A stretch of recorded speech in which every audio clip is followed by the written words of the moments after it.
Hey guys, welcome to my channel, and today we're going to take a look at another horrible case with you. Today's story began on a Saturday evening in July 2011 during a dance lesson when Joseph Saunier, a respected and wealthy pathologist, first met Richelle Tina, a single man, famous in his city and beyond, enjoying freedom, status, and money, and a beautiful, sweet woman, almost 10 years younger than Joseph, successful and living a life of pleasure. Meeting on the dance floor was the beginning of their story, which unfortunately ended in tragedy. At that moment, when the ideal partnership in the dance grew into a tender and passionate romance, no one could not even imagine what events would follow after a while. The biography of Joseph Saunier, before meeting Richelle, is a path full of joys and tragedies. Born in 1955 in a respected family of doctors in Shreveport, Louisiana, Joseph from childhood dreamed of continuing the work of the family and become a doctor. With outstanding abilities, the young man earned a Bachelor of Science in Medical Science cum laude from the University of Baton Rouge in 1976. He then applied to Louisiana State University in Shreveport and began working at Parkland Hospital in Dallas, Texas. The young man perfectly combined his university studies and work. Wanting to achieve professionalism in his chosen activity, he constantly took additional workload at the university and honed his knowledge and practice at the hospital. The management noticed the success and zeal of the young employee, and in the last year of training he received the position of chief resident. Upon completion of his studies, Joseph chose the field of pathologic anatomy, later becoming a respected pathologist and laboratory director in Lubbock, Texas. Joseph's life was marked by the tragic loss of the woman he loved. His marriage, which lasted 27 years and which he considered happy, ended in divorce. His wife fell in love with another man. Joseph accepted her choice and agreed to divorce, believing that the man he loved had found his happiness. Dr. Saunier had a strong character and a great sense of nobility and responsibility. After the divorce, he maintained a very warm relationship with Becky and continued to support his two sons, showing resilience and strength of character. When Becky died 2 years later at the hands of her new husband Joseph, shocked by the heinous death of his former spouse, once again experienced a wave of grief and loss.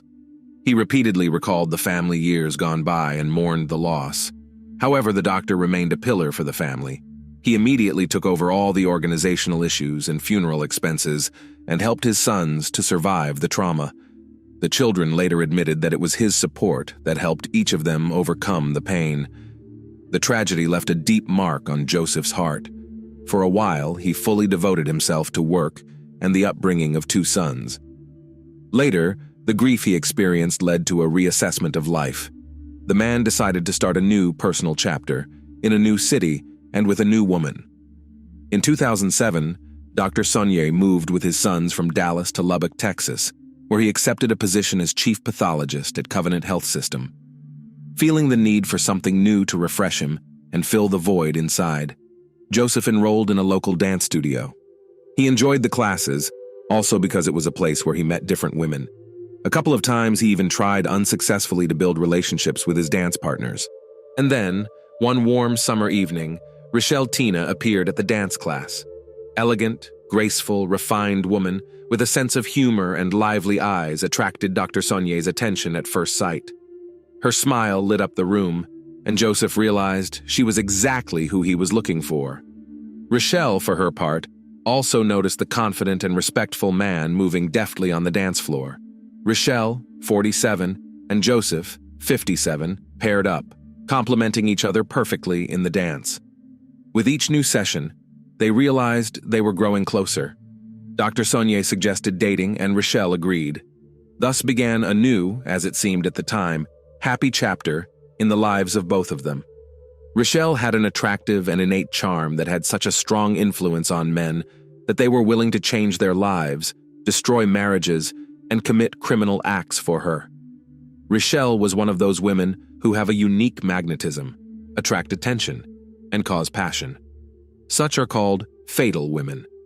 Joseph and Richelle's paths would not cross until a July evening because she had previously lived in Amarillo, a couple hours by car from Lubbock. In fact, they were both starting a new life with a clean slate after personal love dramas.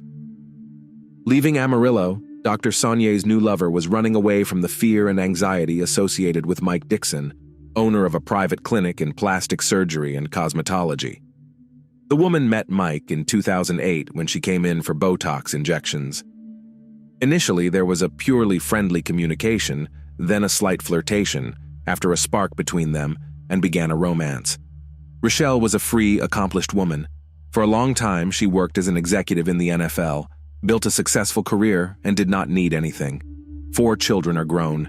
She owed no one anything. Unlike Mike, who was bound by the bonds of marriage. A plastic surgeon began leading a double life. A few months later, his wife found out about the affair and filed for divorce after 20 years of marriage. Mike was so infatuated with Rochelle that he almost did not notice how a huge stage of his life ended. He decisively separated from his wife. For Rochelle, who had never claimed to be married to Mike, an exciting affair from which she wanted only joy and ease turned into a union that required her to be just as maniacally obsessed with her partner. Not getting the attention he expected, Mike tried to pressure Rochelle, which only served to scare her away. Seeing the manipulation and the desire to completely control her life, the young woman decided to part with the plastic surgeon, and in 2010, the paths of former lovers parted. Nevertheless, even after the breakup, Mike for a long time pursued Rochelle, urging her to return. His obsession exceeded all healthy boundaries, forcing Rochelle to decide to move to disappear from his sight and free herself from his oppressive influence. That's how Rochelle found herself in Labico, intent on starting a new life. Dr. Saulnier and the beautiful, cheerful partner quickly hit it off. Gradually, their relationship grew into true love. Sons and relatives willingly accepted the new lover and were happy for Joseph. The man spared nothing for her, showered her with gifts, invited to the best restaurants and private clubs in the city, took her on trips. After Joseph realized that he finally found a worthy woman with whom he was ready to tie his life, he took her to Los Angeles and, in the presence of his entire family, made a proposal. At that moment, Rochelle was 47 years old, and she was literally crazy about her new man. Her personal page in social networks was filled almost daily with love confessions to Joseph. Of course, Mike Dixon couldn't help but see these confessions. The former lover was emotionally shocked to learn that Rochelle not only meets with a new man, but also openly confesses his love and is going to marry him. He realized that it would not be possible to get his former friend back, but he dared to offer her to resume the former format of meetings and become at least lovers. The idea to form a love triangle did not find a response. Rochelle firmly rejected the proposal and told Joseph about everything. After a while, the couple began to feel that they were being watched. At one point, they even noticed something resembling a camera flash through the backyard window, but they didn't pay much attention to it, not fully realizing the seriousness of the problem. The situation spiraled out of control on July 11, 2012. A landscaper who had arrived at the doctor's home to discuss an upcoming remodel contacted emergency services. Upon arriving at the customer's home, he attempted to contact the owner, but received no response. The man noticed an open door and, assuming Joseph might not be able to hear him, went inside. He saw the house in disarray, and most disturbing was the presence of a bullet hole near the front door, indicating a possible intruder. The designer cautiously walked further inside in search of the homeowner and then examined the garage, where he found Joseph Saulnier lying in a pool of blood on the floor with no signs of life. The doctor's body bore evidence of stab and gunshot wounds. Concluding that the perpetrator might be somewhere nearby, the designer immediately left the house and summoned help by telephone. At 2:48 in the afternoon, the police department received a call, and several patrol cars were immediately dispatched to the scene. Arriving officers found the victim of the crime, identified as Joseph Saulnier, a 57-year-old pathologist. Medics confirmed the death of his colleague. The incident shocked the public as it occurred in one of the city's most peaceful, safe, and upscale neighborhoods, with virtually zero crime. Dr. Saulnier, a member of a respected profession, was known for his calmness and kindness, and had no apparent enemies willing to harm him. Although a window had been broken, what had happened was not a robbery, for nothing was missing from the house. A bottle with the bottom shot through was found at the scene. It appeared to have been used as an improvised silencer for a firearm. A short time later, a forensic team arrived to collect evidence for examination. Apparently, the assailant was inexperienced as he left ample traces at the scene. DNA collected from the bottle used as a silencer, and blood samples found were sent to a lab for further testing. Neighbors interviewed by detectives claimed they did not see or hear anything suspicious. There were no CCTV cameras near the house. According to the investigation, the perpetrator entered the house using a panoramic window overlooking the backyard, a circumstance that made his attack unexpected.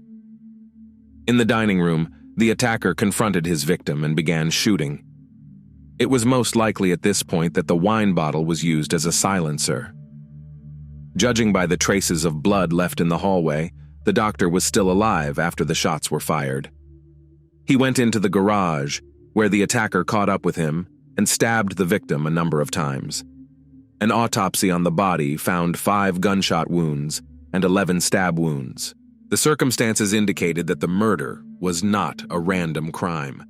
What remained unclear was who had done it and why.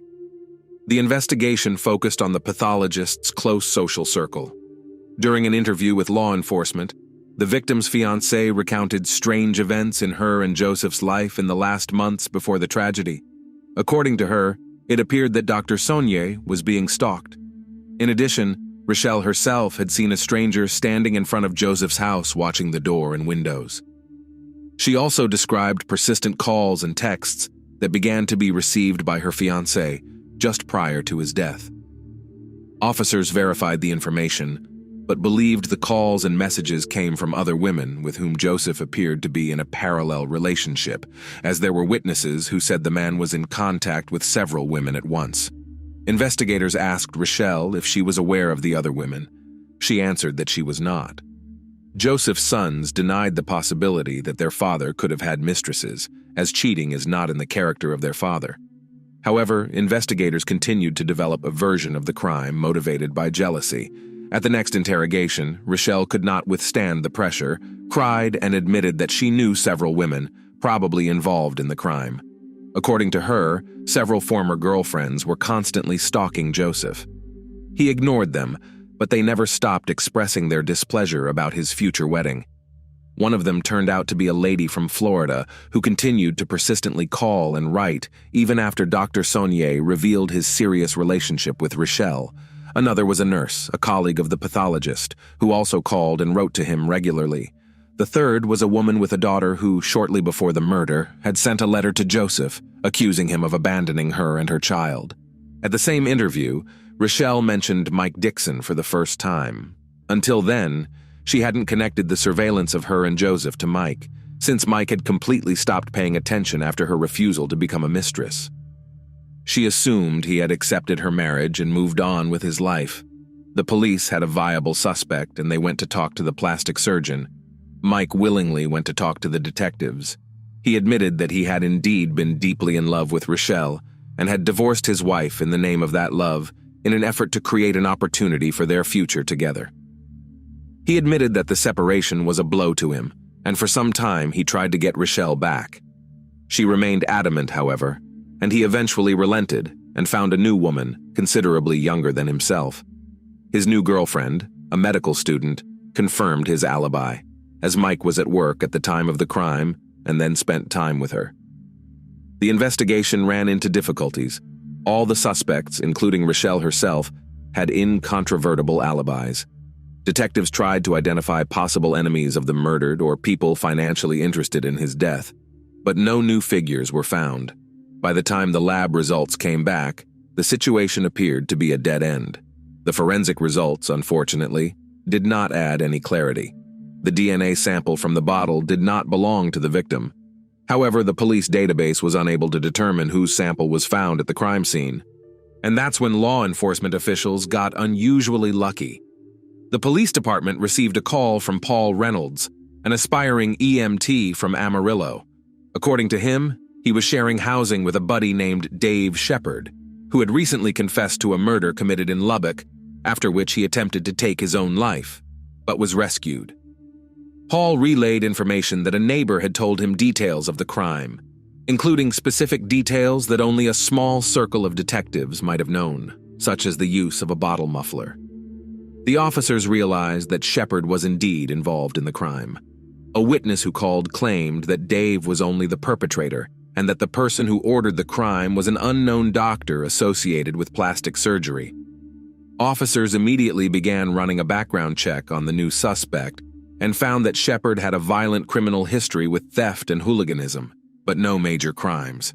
They determined that he was divorced, unemployed, and had been caught stealing on several occasions, including one where he stole $30,000 from a prominent businessman. Dave was taken to the station for questioning, and pretty quickly he began to confess, confirming that Mike Dixon had indeed hired him to commit the crime. According to Dave, the meeting with the plastic surgeon took place in a bar where both found themselves going through painful breakups with their partners. Under the influence of alcohol, the casual conversation turned into a true friendship. Mike Dixon told a sad love story, complained about Rochelle, who had left him and was now about to marry someone else. The man shared that he can't get over his former partner and is willing to do anything to get her back. Deciding that the only obstacle is Dr. Sonnier, Mike and Dave devise a plan. However, their intentions, according to Dave, did not include murder. They simply wanted to slander the pathologist so that proud Rochelle would leave him and want to return to Mike. First of all, they found women who were paid handsome sums of money, $1,000 each, to play the role of mistresses and pursue Sonnier. Then came a letter from a woman with a child claiming that Joseph had abandoned her. Dr. Sonnier denied it each time, and Rochelle believed him. It also turned out that the camera flash the couple had seen was the light from Dave's cell phone flashlight, who regularly drove to their house and played up the surveillance. Each such trip was financed by Mike Dixon, handing out money for gas and related expenses. When spying and slander failed to separate the lovers, Mike set out to fix the problem in a radical way. He told his friend that he wanted him to kill the pathologist.